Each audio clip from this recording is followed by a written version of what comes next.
Economic development जैसे बड़े मुद्दे को एक बहुत बड़ा इशू बनाकर डोनाल्ड ट्रंप अमेरिका के दूसरी बार प्रेसिडेंट बने हैं। लेकिन इनके इलेक्शन कैंपेन में एक और बहुत चीज इंपॉर्टेंट थी जिसके बारे में डोनाल्ड ट्रंप ने हमेशा से ही अमेरिका फर्स्ट का नारा दिया है, और वो था इलीगल इमिग्रेशन। और जब डोनाल्ड ट्रंप फाइनली अमेरिका के दूसरी बार राष्ट्रपति बन चुके हैं तो इस बात के हाईएस्ट चांसेस हमें देखने को मिल रहे हैं कि अमेरिका में जो भी इलीगल माइग्रेशन होता है, चाहे वो कनाडा के बॉर्डर से हो, चाहे वो मेक्सिको के बॉर्डर से हो, या फिर ग्वाटेमाला के डेंस फॉरेस्ट से हो, उन सभी इलीगल इमिग्रेंट्स को अब वापस उनके देशों में डिपोर्ट किया जाएगा। इसका सबसे ज्यादा असर हमें लैटिन अमेरिकन के लोग जो इलीगली अमेरिका में माइग्रेट किए हैं उन पर तो देखने को मिलेगा ही, लेकिन काफी हद तक हमें इंडियन इमिग्रेंट्स पर भी इसका असर देखने को मिल सकता है। और ये इंडिया पर किस तरीके से इफेक्ट डालेगा और क्या एक्चुअली में इंडिया से अमेरिका में होने वाली इलीगल इमिग्रेशन की जो प्रॉब्लम है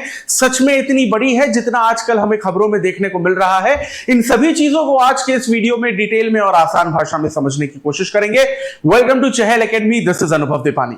तो टॉपिक हम लोग आज का यहां पर शुरू करते हैं कि जब डोनाल्ड ट्रंप यहां पर दूसरी बार अमेरिका के प्रेसिडेंट बने हैं तो यहां पर हमें एक डिपार्टमेंट के बारे में समझने की जरूरत है, department of homeland security, DHS। इन्होंने बेसिकली पिछले साल यानी कि 22 अक्टूबर 2023 को यहां पर बहुत सारे इंडियंस को डिपोर्ट किया था जो इलीगली अमेरिका में यहां पर रह रहे थे। और करीबन करीबन ऐसा बोला जाता है कि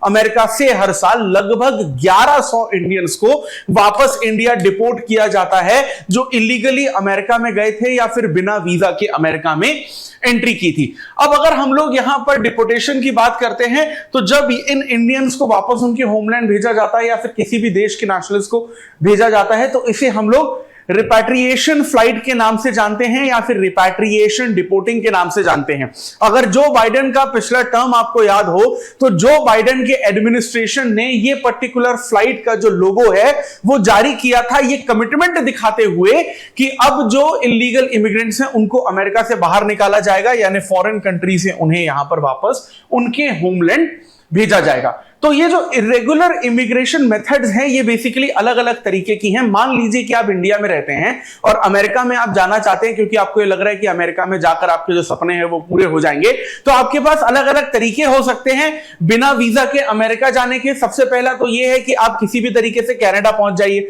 तो कनाडा और यूएसए की जो बॉर्डर है वो शेयर होती है, या फिर मेक्सिको के थ्रू बेसिकली आप पहुंच जाइए। मैप के थ्रू अगर हम लोग समझने की कोशिश करें तो मान लीजिए कि आप यहां पर पंजाब में हैं या गुजरात में हैं। एग्जाम्पल के नाम पर पंजाब और गुजरात हम लोग इसलिए ले रहे हैं क्योंकि इंडिया के 28 स्टेट्स और 8 यूनियन टेरिटरीज में से वो 2 स्टेट जहां पर सबसे ज्यादा इलीगल माइग्रेशन होता है अमेरिका में वो पंजाब और गुजरात में से ही होता है। तो यहां से आप सबसे पहले इस्तांबुल चले जाइए, उसके बाद आप यहां पर ग्वाटेमाला जाइए, और ये जो बेसिकली ग्वाटेमाला से डेंस फॉरेस्ट बेसिकली क्रॉस करके आप अमेरिका जाते हैं। हाँ, इलीगली जाते हैं तो इसके कुछ एजेंट्स भी होते हैं, सर्विसेज भी होती है जिसमें आपको काफी खर्चा लगता ही है। ग्वाटेमाला जाते तक आपको 6 से 12 लाख रुपए का खर्चा लगता है और यूएस जाने में आपको करीबन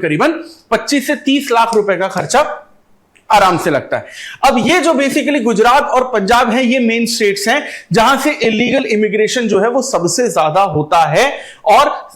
रिसेंटली अमेरिका ने जो सबसे ज्यादा डिपोर्टेशन किए हैं इंडिया में वापस, जो इलीगल इमिग्रेशन इंडिया से हुए थे उनको जो वापस भेजा गया, सबसे ज्यादा बेसिकली वो पंजाब से ही रहे हैं। ये एक चीज यहां पर बहुत बड़ी देखने की बात है। अब अगर हम लोग यहां पर बाकी स्टेट्स की भी बात करते हैं तो बाकी स्टेट्स आपको इस तरीके से दिख सकते हैं जो डार्क कलर में है। फॉर एग्जांपल आप यहां पर पंजाब ले लीजिए, गुजरात ले लीजिए, महाराष्ट्र, आंध्रा, कर्नाटक, तमिलनाडु, केरला में भी आपको बहुत ज्यादा high level and high quantity of illegal migration जो है वो बेसिकली यहां पर देखने को मिलता है। लेकिन क्या ये इलीगल माइग्रेशन इस तरीके से करना यूएसए में खतरनाक नहीं है? बिल्कुल खतरनाक है। कई बार तो ऐसा होता है कि लोगों की जान भी चली जाती है क्योंकि आप इतने टफ टेरेन से जाते हैं अमेरिका कि आप सरवाइव नहीं कर पाते। और जिस तरीके से भारत की बॉर्डर को हमारी सिक्योरिटी फोर्सेस प्रोटेक्ट करती हैं, अमेरिका की बॉर्डर को भी उनकी सिक्योरिटी फोर्सेस प्रोटेक्ट करती है, और कोई इलीगली घुसने की कोशिश करता है तो फिर उसको गोलियां भी मार दी जाती हैं। इसी तरीके का एक रिसेंट केस हमें देखने को मिला था कि गुजरात में एक फैमिली जो है वो ग्वाटेमाला के डेंस फॉरेस्ट से अमेरिका घुसने की कोशिश कर रही थी और उस फैमिली के 4 लोग यानी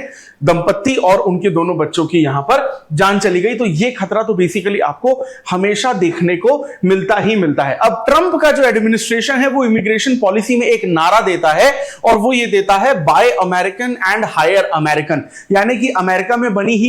हुई चीजों को ही खरीदिए, और जब आप अपने ऑफिस में, दुकानों में, किसी भी तरीके की सर्विस या इंडस्ट्री में नौकरी दे रहे हैं तो आप अमेरिकन को ही नौकरी दीजिए, क्योंकि अगर यहां पर हम लोग सिर्फ अमेरिकन को नौकरी देंगे और बाहर के लोगों को नौकरी नहीं देंगे तो जो इमिग्रेशन है वो ऑटोमेटिकली बेसिकली यहां पर हमको कम देखने को मिलेगा। प्लस ट्रंप का यह भी कहना है कि जो H1B वीजा है उस पर बेसिकली यहां पर रोक लगाई जाएगी। H1B वीजा का मतलब क्या होता है कि मान लीजिए कि अगर आप अमेरिका जाना चाहते हैं और आपको अमेरिका से वीजा तो लेना ही पड़ेगा, अगर आपके पास H1B वीजा है तो उस वीजा के तहत आप अमेरिका में काम कर सकते हैं, यानी किसी अमेरिकन को इस बात की अथॉरिटी या अधिकार मिल सकता है कि आपके पास H1B वीजा है तो आप बेसिकली अमेरिका में काम कर सकते हैं, यानी एक तरीके का वर्क परमिट होता है, ऐसा आप कह सकते हैं। लेकिन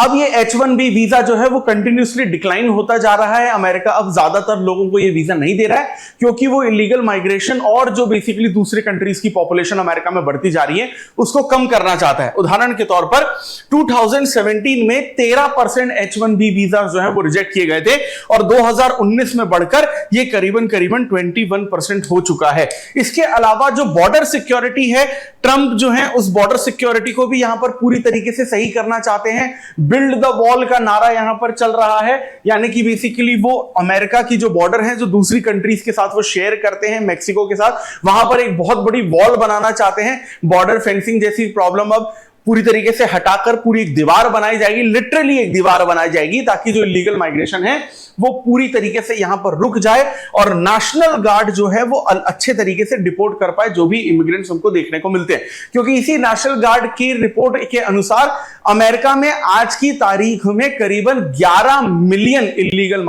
इमिग्रेंट्स रहते हैं, यानी करीबन 1 करोड़ 10 लाख, और ये जो है अमेरिका के लिए कंटिन्यूसली एक सरदर्द जो है वो बनता जा रहा है। लेकिन एक चीज आपको यहां पर और भी नोटिस करनी है कि जो सबसे ज्यादा इलीगल इमिग्रेशन होते हैं अमेरिका में वो इंडिया की तरफ से नहीं हो रहे, वो लैटिन अमेरिकन कंट्रीज या जो सेंट्रल अमेरिकन कंट्रीज हैं वहां से हो रहे हैं। तो ये जो बेसिकली ट्रंप का एक आपको इलेक्शन कैंपेन भी देखने को मिला था और अभी जो आपको शायद आने वाले कुछ दिनों में डिसीजन भी देखने को मिलेगा, वो कहीं ना कहीं लैटिन अमेरिकन जो लोग हैं उनके खिलाफ देखने को मिलेगा। इंडियंस थोड़े बहुत इफेक्ट हो सकते हैं, लेकिन इस तरीके से ये समझने की या सोचने की कोशिश मत करिएगा कि इसमें इंडियंस को ही टारगेट किया जाएगा। जी नहीं, इसमें जो प्राइमरी टारगेट है वो आपके लैटिन अमेरिकन है। और इसी तरीके के इंटरेस्टिंग टॉपिक को अगर आप डिटेल में और आसान भाषा में समझना चाहते हैं तो उसके लिए please stay tuned to Chahal academy और इंडिया और अमेरिका के रिलेशंस को किस तरीके से इफेक्ट कर सकता है इसके बारे में हमारे कमेंट सेक्शन में जरूर बताइएगा। और अगर आप चाहते हैं कि ये जो इंडिया और अमेरिका की इलीगल इमिग्रेशन की प्रॉब्लम है